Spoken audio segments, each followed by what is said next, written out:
Hindi mo ko yaya. Napanood last scene. Titingin ka pa ha. Anytime, patayin mo. Pasok. Patay.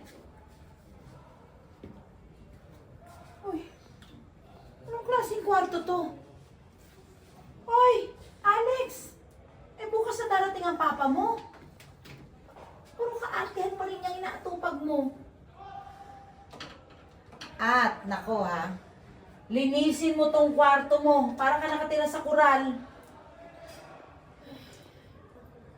Sabi. Ano sabi mo?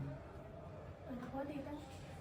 Ang sinasabi ko lang naman po, ano po, pakilinis po ang kwarto niyo po kasi bukas po, darating po ang tatay niyo po. Nakakaya naman po sa kanya na pinayagan ko po na mukhang kural ang kwarto mo po. Entiendes? Yeah. I clean it up later. Teka.